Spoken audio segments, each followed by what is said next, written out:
happening, everybody? Welcome back to the channel. My name is Adam. This is Vancity Audi, and we've finally seen the extent of what my Hoosier DR2 setup can handle on my RS3. We know that we are pushing them past their limit in terms of traction. If you guys are subscribers to the channel, you may have seen a couple years back where I think I found the best combination of wheels and tires for my RS3 on a stock turbo setup. I feel like that is one of the best setups out there because it weighs such a little amount and you get really good traction. Those 225, 50, 16 Hoosiers, those DR2 tires that I was using, have a surprisingly large footprint for the size of those tires, and I was able to achieve great things in them. But now, at this TTE 777 E85 Unitronic tuned power level, I know from experience in my previous videos, when I'm at the track and I hold down launch control as long as I can, I start losing traction on those 60 foots. I get a bit of spin. So what I've gone and done is I've stepped it up to the big boy tire, the big boy class. I'm now going to be running 26-inch tall tires among many of the other big, hard-hitting RS3s out there. So I gotta give credit where credit is due. I would not know anything about this brand or this particular wheel if not for the godfather of five, Hank Iros and Iros Motorsport. This was the original wheel that he had on his crazy monster blue RS3. They've since upgraded now that they've gone to bigger and badder power levels, but this is what they started out with. I managed to find the very, very last set in all of North America, and maybe someone backed out and they purchased something else, but I'll show you them right now. For all of you out there, they are available. I think you have to custom order them and there's a bit of a backlog, so if you do see this video and you end up wanting them after we've showcased them and they turn out to be good, I think they're about a 3-month wait. So here they are in all their glory. I picked up a set of Rhoda Slipstreams. They're 15-inch wheels and they're 8 inches wide, which is very, very hard to find in this size, and that was the biggest problem. The next problem was finding the bolt pattern. These are a 5x112. My other wheels have been re-drilled to a 5x112. They started out at a 5x114.3. The last thing, obviously, they're already hub-centric. They are 57.1 mils, which is exactly what you're looking for. They are made in the Philippines. Let's take a look and see what these things look like. For all of those RS3 lovers, for all the guys that have been through the days of Iros going faster and faster and faster, you're definitely gonna recognize these. There they are. Rhoda Slipstreams, the original Iros Motorsport wheel that they used for some time until they started going big amounts of power where they switched it up to a beadlock wheel. Just arrived here at Rocket Coatings here in Abbotsford, BC, because we're dropping off the new set of wheels to be powder coated. Here's Aiden inside helping me out today. We've just dropped off the Rhodas to get chemically stripped so we're able to powder coat these guys. Ziggy and I made it back here to Rocket Coatings in Abbotsford, British Columbia. They gave me the call, told me the wheels are done, but what is done exactly? What's happening, guys?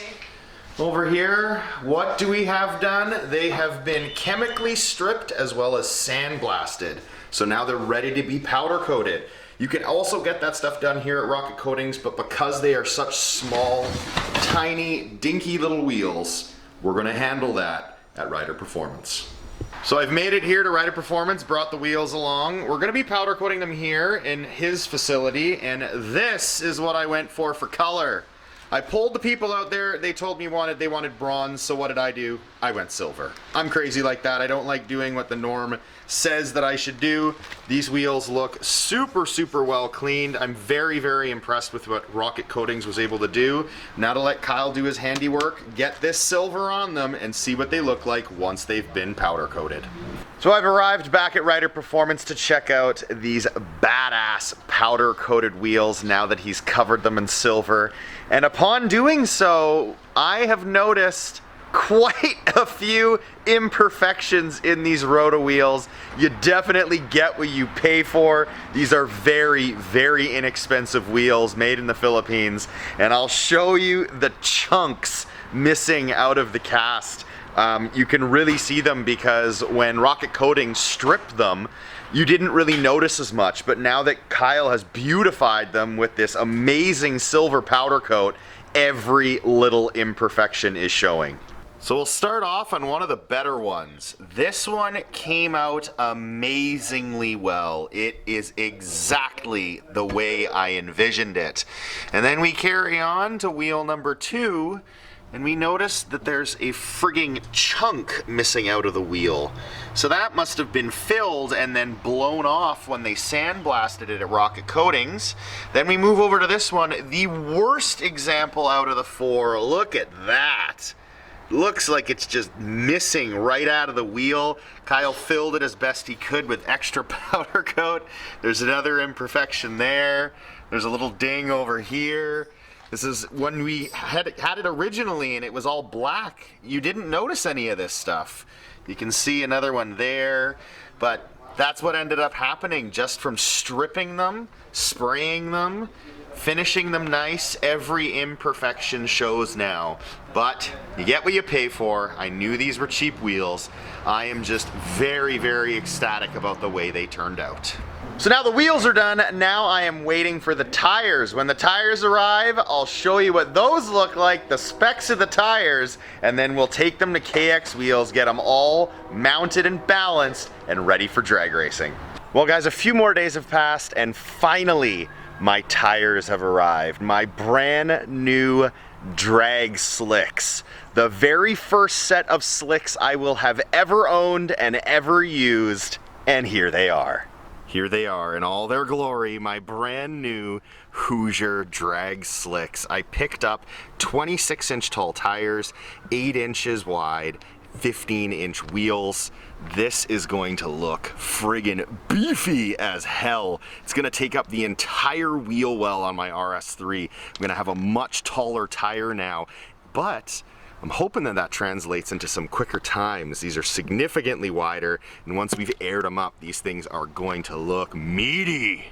I've got the tires crammed into the back, I got the wheels crammed into the trunk, the B8S4 daily driver coming in handy once again, showing just how practical it is and the fact that I still daily drive it even though it's making much more power than when I purchased it. But that's not why you're watching the video. You want to see what these things end up looking like mounted and balanced set up on my RS3. We're headed over to KX Wheels right now to do just that.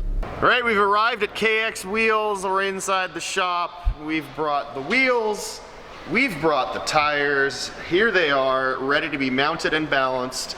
KX Wheels is the only shop that I trust with my setups. They do such a fantastic job of making sure the wheels are never damaged, making sure everything is just as I want it. So I'm very excited to come back here in a couple days' time and check out what these things look all mounted and ready to go. So I just got back from KX Wheels. The tires are now mounted on the wheels. I warn every vegetarian, vegan, pescatarian, you name it, that may watch the channel to cover your eyes or look away, because I'm about to show you some serious beef.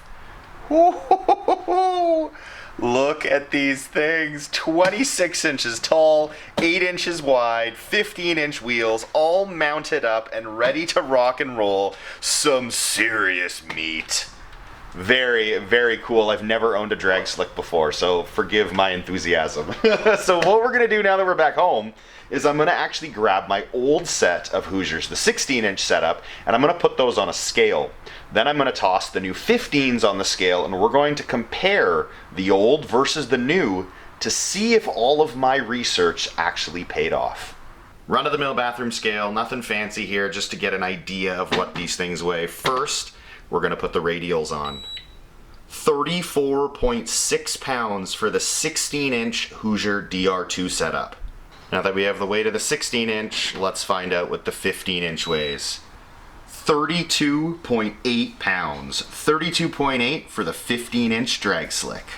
Here they are side by side, as you can now definitely see the 16-inch wheel compared to the 15-inch wheel, and just how thick and meaty these slicks are compared to the radials. As I just showed you, these actually weigh 1.8 pounds less per setup So that is almost 8 pounds of rotational unsprung weight that I will be saving by running a bigger tire. How crazy is that? So all the research I did about saving weight and cutting down on weight worked out perfectly at the power levels that I had when I was using the 16-inch. But now that I'm up to making much more power, I'm hoping that these much stickier drag slicks with a much thicker sidewall will be able to handle it, and they are even lighter now.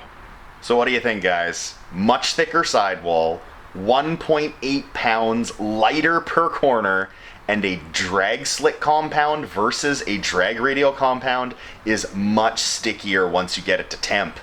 I am very interested to see how much better I can get those 60 foots of mine using a slick versus a radial. Now don't get me wrong, the DR2 setup that I was using, it did not let me down by any means. When I was on a stock turbo and I purchased this setup, I was extremely happy with my purchase, even up until the 777. It has been really good. I've managed to cut 138s, 139s, 140s, 141s, all using a drag radial, a 16-inch, a 225/50/16. So I have been truly impressed with that setup, but I want to see if I can do better. I really need to get this car into the 9.2s, and I think a bit more traction and a bit more, or should I say a bit less rotational mass, I think it's possible. A little less unsprung weight, plus everything I just described, I think I'm going to hit that 9.2. If I can get that launch down, I can get all my gear shifts perfectly, I think it's possible. So if you guys stay tuned to the channel, in the upcoming videos, I'll be back at Mission Raceway with my brand new drag slick setup, in hopes of finally eclipsing that 9.3 and getting into the 9.2s. And until then, guys, take care.